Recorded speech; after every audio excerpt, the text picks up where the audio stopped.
பரமனும் இளமதியும் ஆட்டோல வந்து இறங்குறாங்க. காந்திமதி ஆழத்தி எடுக்கிறாங்க. குமரேசன் சொல்றாரு பரமனை பார்த்து, நான் சொன்ன ஒரு வார்த்தையை மதிச்சு எங்க வீட்டுக்கு வந்ததுக்கு ரொம்ப நன்றிப்பா. இளமதியும் பரமனும் வீட்டுல வந்து உட்கார்ந்துகிட்டு இருக்காங்க. இளமதி பரமனை இடிச்சுக்கிட்டு இருக்காங்க. பரமன் கேக்குறாரு, எதுக்கு இளமதி இந்த மாதிரி இடிச்சுக்கிட்டு உட்கார்ந்துகிட்டு இருக்க? சாப்பிட தானே போறோம், கொஞ்சம் தள்ளி உட்காரு. இளமதி சாதத்தை பிணைய விரல வைக்கிறாங்க. சாதம் சுட்டதும் இளமதி கத்துறாங்க. பரமன் கேக்குறாரு, என்னாச்சு இளமதி?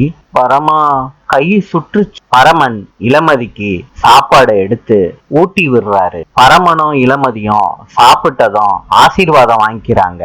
ரெண்டு பேரையும் சந்தோஷமா ஆசீர்வதிக்கிறாங்க குமரேசனும் காந்திமதியும். பரமனை தனியா கூட்டிட்டு வந்து குமரேசன் சொல்றாரு, என்னமோ என் பையன் மேல உள்ள பாசத்துல கிறுக்குத்தனமா இப்படி பண்ணிட்டேன்பா, என்ன மன்னிச்சிரு பரமான்னு கையெடுத்து கும்பிடுறாரு. நாளை சந்திப்போம்.